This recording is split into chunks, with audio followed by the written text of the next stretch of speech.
In your calculators, you can hit the y equals. You're going to type in x squared. You're going to type in x cubed. You're going to go second function table. Well, it's second function graph, which gives you the table. Second function graph. But basically what this is going to do, and 95% of your test is going to be on squares. What I would recommend that you do is you just jot down this table for your test. I would highly recommend that before your test starts, you just spend a minute jotting down these squares. Okay, 0 squared is 0, 1 squared is 1, 2 squared is 4, 3 squared is 9, 4 squared is 16, and so on. That way you can quickly refer to this table while you're doing your exam. It would be better to just have a paper copy next to you rather than having to go check on the calculator the whole time.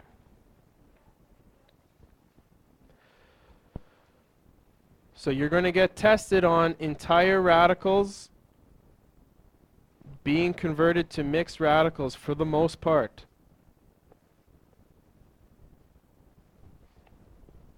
Do you need that booklet? So as an example, we'll do square root 80. Square root 80 because it has a lot of options. Here. Right there's a blue pencil. You can split 80 into 4 and 20,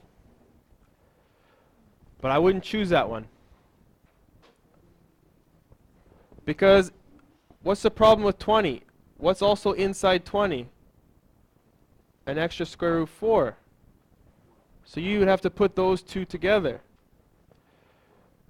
When I think it would just be easier to use which one right off the hop. Which square works for 80? Yeah, 16. And then that 16 becomes a 4. So make sure that you choose the largest perfect square.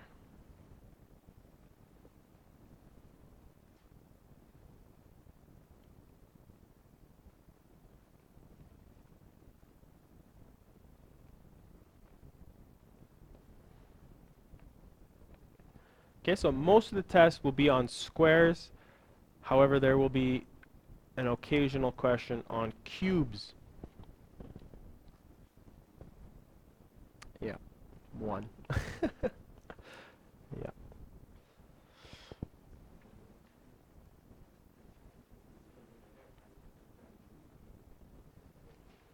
Okay, so that is the entire to mixed.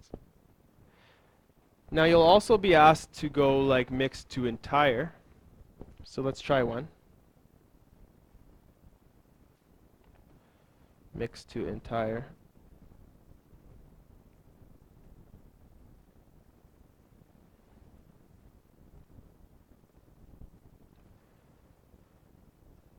So this is, say you had like 3 square root 5. You just want it to be a single radical with nothing out in front. How's that 3? Yeah, you just have to, like 3 would be matched up with 9, so you just have to change the 3 to root 9, and then merge the 9 and the 5 together to make 9 times 5 is 45. And that pretty much is a bit of a review from Math 10. And then what happens is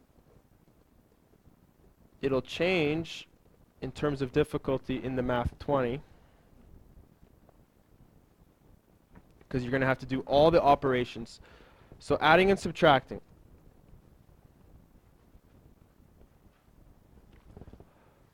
To do adding and subtracting, what do you need? He said it. Like terms. And what that means is you need the radicands to be the same. Excellent.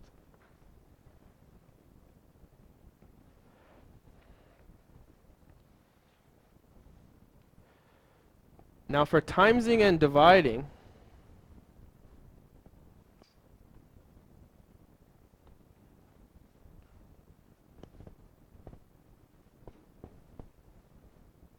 a root b, and that's going to multiply c root d. Just keep in mind that the a goes with the c and the b goes with the d. Okay? So you would end up with ac multiplying the square root of bd.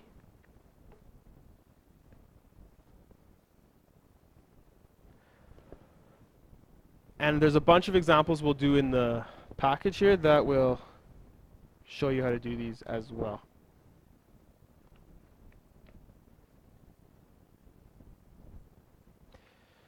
Now I'm going to put a star on this one. This one is going to be called rationalizing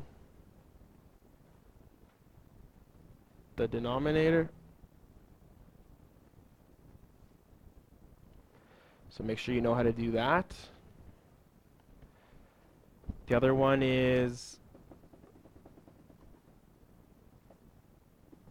restrictions on the variable. And the last thing that you need to know is the equation solving.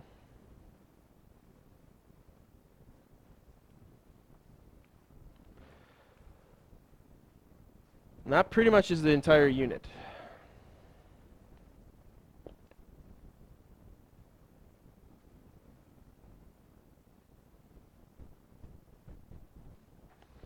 So let's go through the review package, and we'll just pick out a few questions from each section to make sure that you have a good summary from me. Absolutely, absolutely.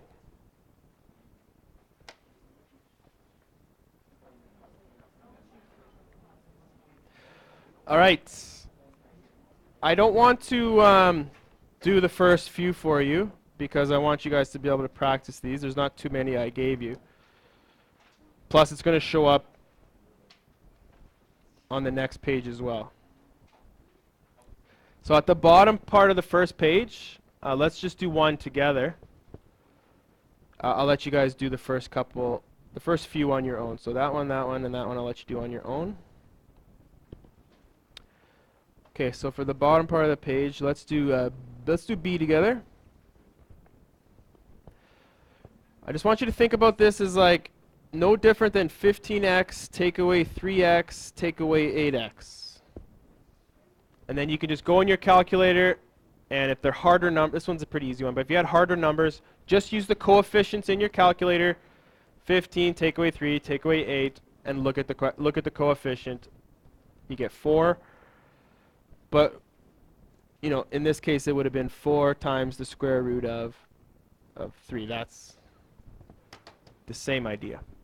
This exact same idea. It's collecting like terms. So remember, because this, by far, this is going to show up the most. The adding and subtracting shows up a lot in the exam. Now, what's going to happen in the exam, and I'll do an easy one. The exam will say this: when the following radical is expressed as a root b, the value of a is, and then you're going to have to see that it's 4. Or it might ask you for the value of b, and in that case it's 3. Because the exam is built so that you can't like work backwards. You have to actually do the question and then record your results. Okay, so let's do the first one at the top of the next page.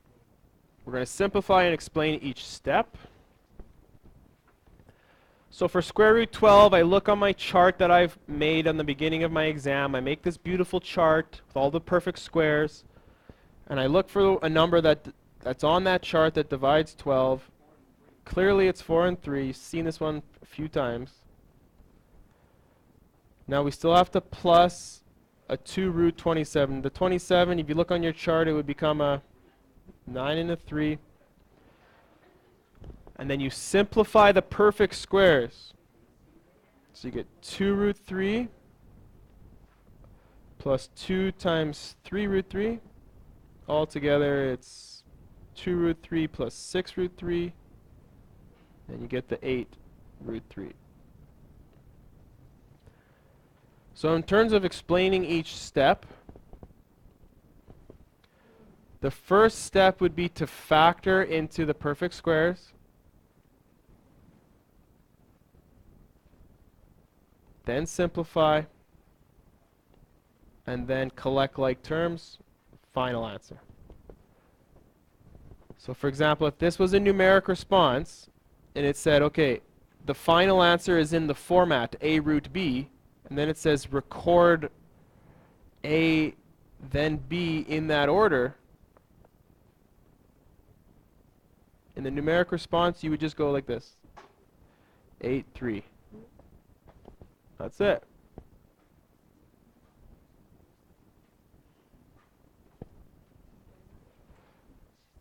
Just to mess with you. Sometimes they'll say, so like, if it's like a numeric response question.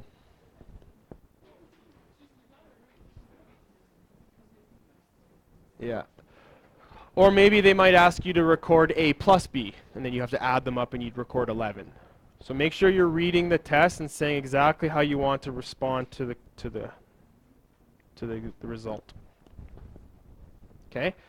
So that's a review for adding. And I gave you an entire page of questions that you can practice this. I'm going to do this tonight and upload the key so you have something to refer to tomorrow during the lesson. These two here are going to be word problems associated with adding and subtracting of radicals. So for example, this example here, they want you to find the width of the sales office. So if you know the entire width of the sidewalk, you would have to remove the width of the green square and the width of the blue square. But they give you the areas of the square. So I'm not going to do them for you because it's an opportunity for you to do them yourself. That's the whole point of this. And then of course it'll be done tonight so you could check tomorrow. I'll do them tonight. Okay?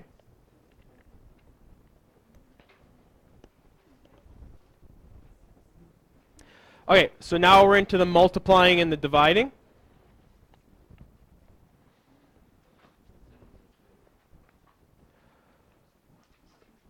So for question A, you have two possibilities that you can go with. You can just times them together. 12 times 24 is 288. And then you can break down 288.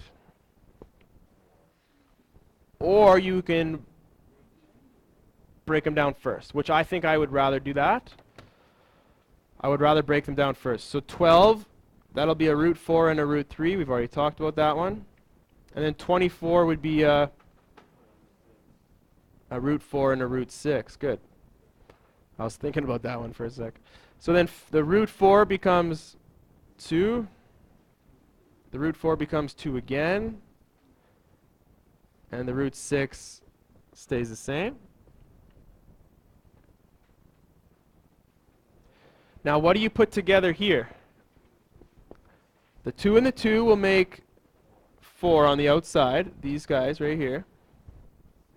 And the 6 and the 3 make 18. But then 18 has a square root factor in there. Yeah, this becomes 9 and 2. That 9 becomes a 3. And you end up at 12 root 2. That was a lot of work, actually.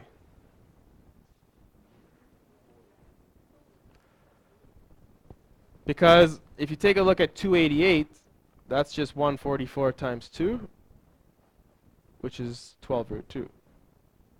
So pick your battle, and either way is going to work.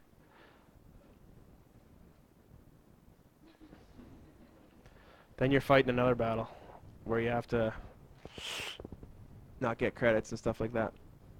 That's a worse battle. You don't want to fight that one. All right, so that is multiplying at its most basic level for radicals. They're going to step up the difficulty into this section where you have to do distribution. So for the first one, it's not bad. You just multiply in. Okay, this would be like 21 plus 7 root 12. But you're not finished because the 12 can be broken down further. So like always check for more. Always check for more simplifying.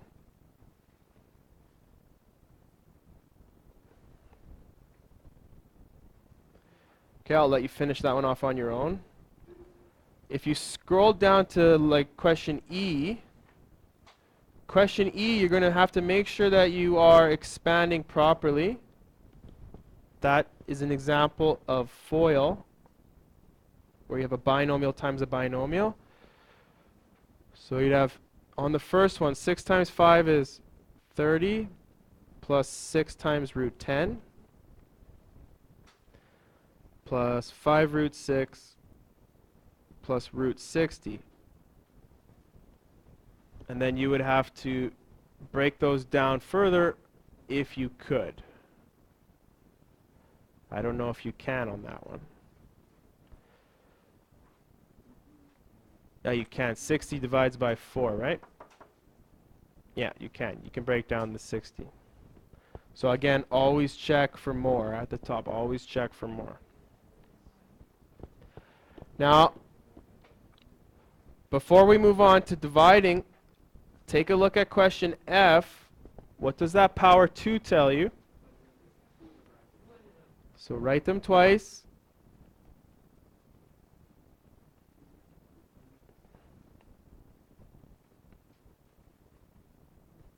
Write them twice, and then do the same thing we just mentioned, do the FOIL.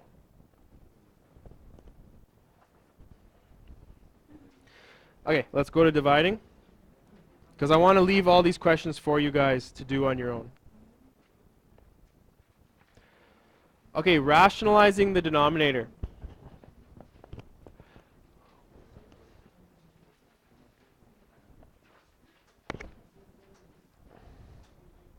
When you rationalize the denominator, what you're going to want to do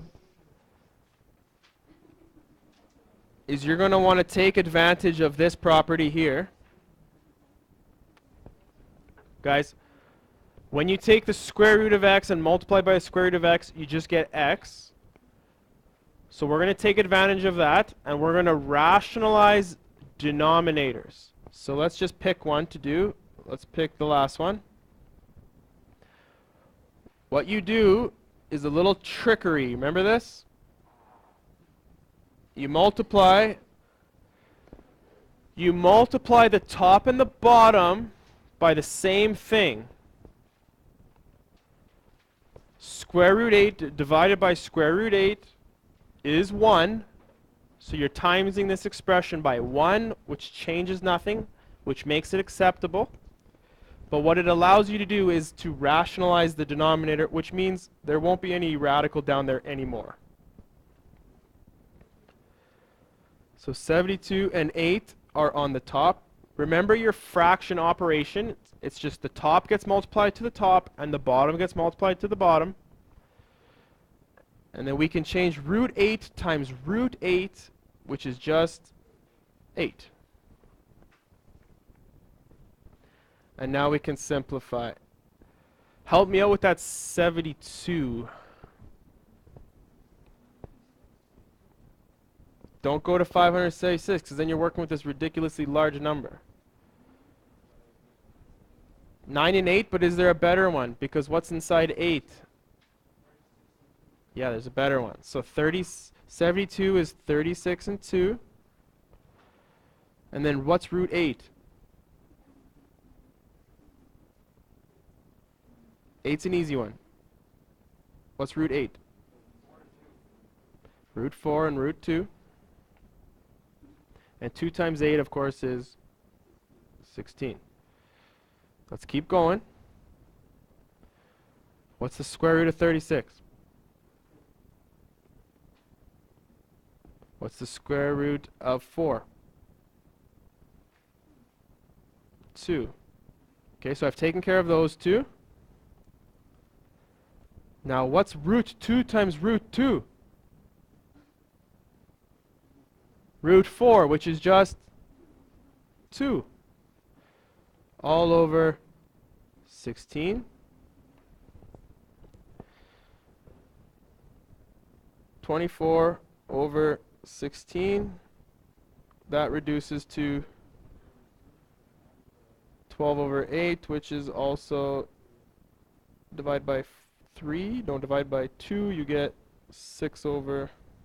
No, what am I doing? Divide by 4. Divide by 4. You get 3 over 2.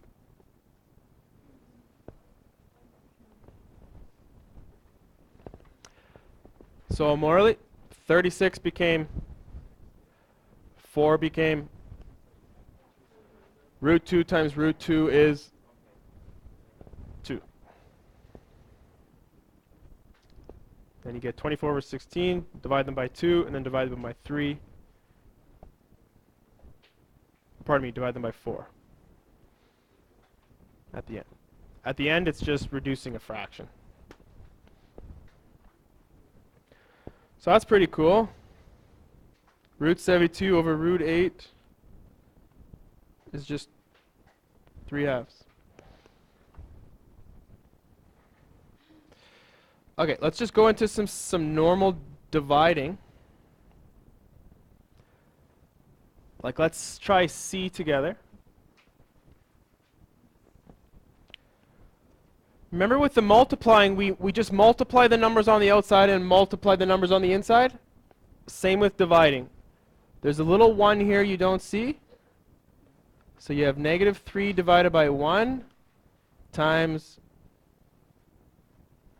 root 30 divided by root 6. You can merge these two together, and you just do 30 divided by 6.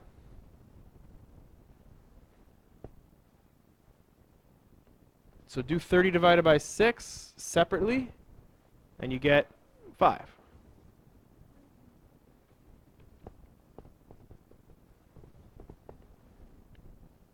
Okay?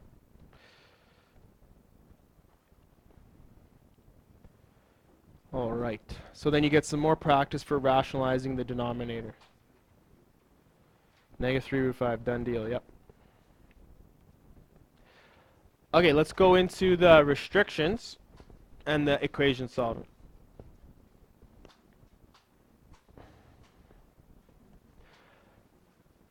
Okay, for restrictions, remember that it has to be radicand greater equal 0. And this is for the square roots only. Because what can't you do for a square root? You cannot take the square root of a negative. So I'll just do one of them for you. If it's x plus 2 inside the radicand, then that thing has to be bigger or equal to 0. And then all you have to do after that is isolate the x.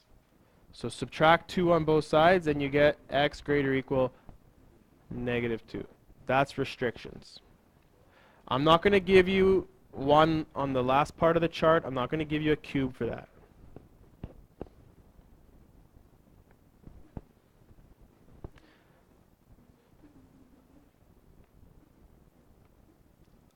So for part C, in the actual solving, I'll just do one of these for you. I'll do the restriction first. The 5x plus 3 has to be greater or equal 0. So then I put the 3 on the other side by switching the sign. And then, of course, I will divide by 5. So as long as x is greater or equal to negative 3/5, then I have a chance at solving this equation.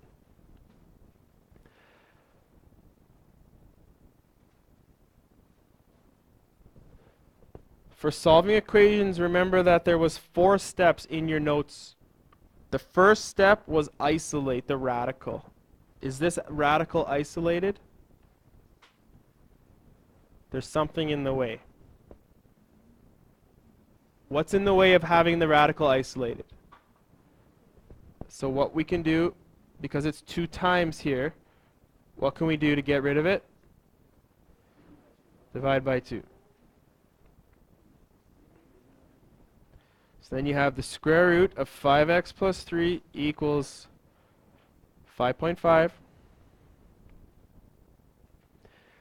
What's the second step in the notes? You can't do that yet because you have the radical in the way. How do you get rid of that radical?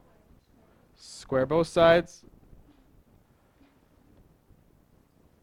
Squaring the square root just gets rid of it. And then 5.5 squared is 30.25. And then now it's just like solving a regular old equation like you've been doing since junior high. Subtract 3.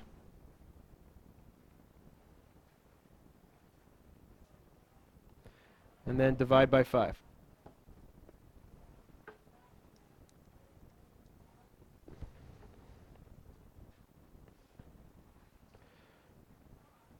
So that's my solution. X equals 5.45. Is 5.45 greater or equal to negative 3/5? Obviously, this is positive, that's negative. So x is greater than that. So I'm assuming that this one works. You can be super careful and check. Plug that back into the original. So plug that back into the original, and I'll show you how you can do that with the calculator. And then you would just copy down what you type into the calculator in the test where it says do your check. So you would go like this. Just copy down the exact same equation. 2 times the square root of 5x, but x we said was 5.45. And then you have to add 3. Close the bracket on the radical, and this should equal 11. Yay. That's how you know you've done it properly. You just plug it back into the original equation, and hopefully you get the same answer. And notice that you have to be careful with your calculator. You know how to use the brackets on the radical. Do you see the brackets on the radical? That is the equivalent of like having a really long radical sign like this. Right? That's like this. All right, so there's only one more question I left on the very back page. I feel like doing that one with you guys because it's going to show up on the exam. And then you guys will have the rest of the block to work and get help.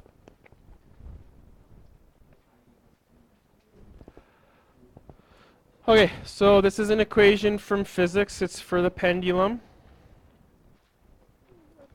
You'll take it in the next unit there. All right, so it's for the period of a pendulum.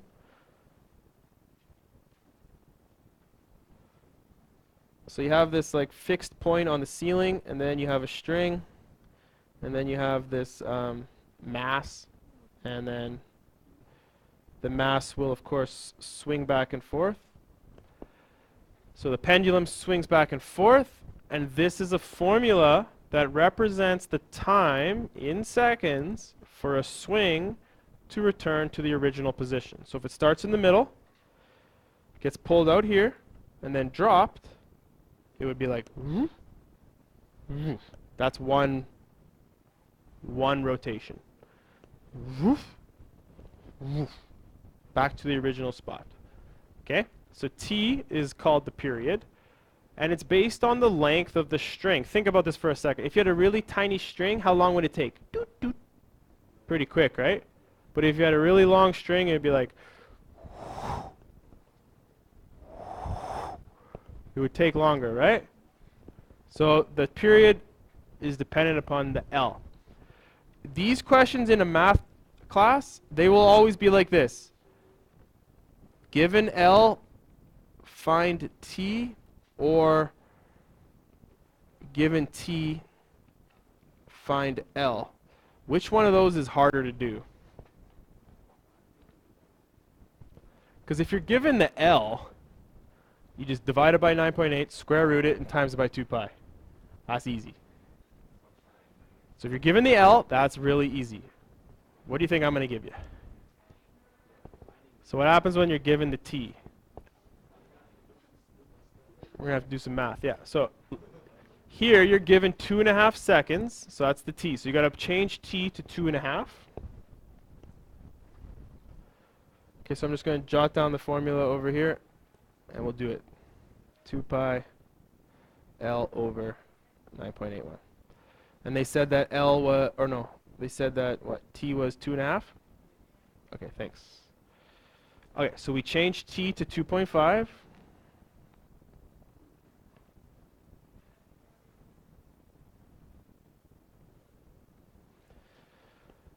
Now, the steps for solving a radical equation. Number 1 is isolate.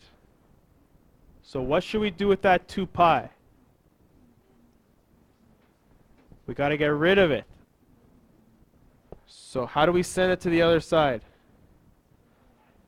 Why do you divide? Because it's timesing right now. You would only add or subtract if there was like a plus or a minus somewhere on the page. Okay?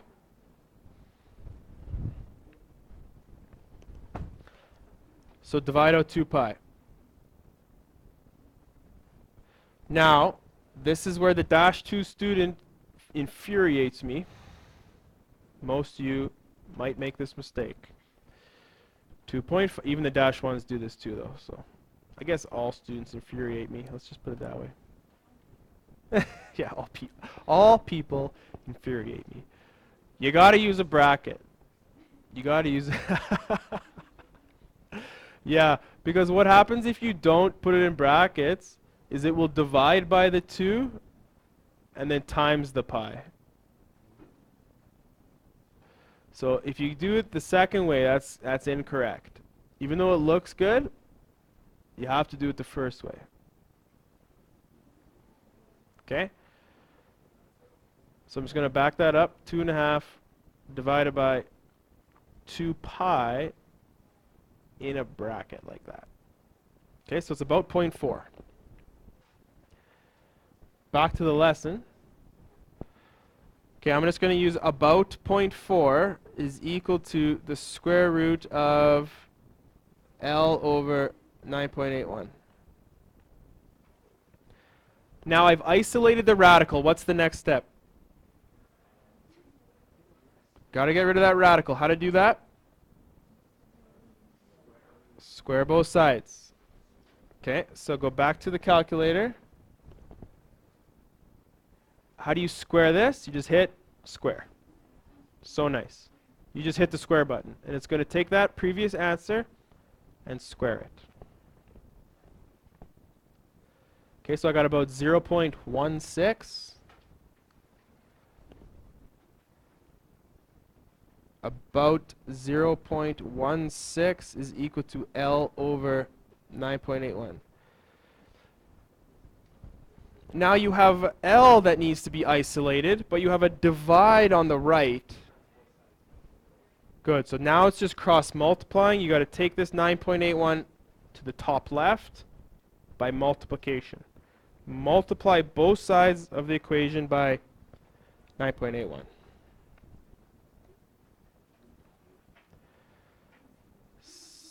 So you get 9.81 multiplied by this 0.16, and you'll get L.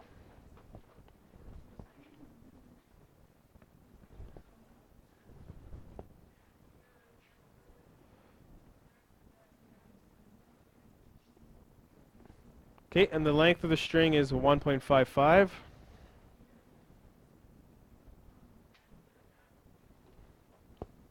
.553.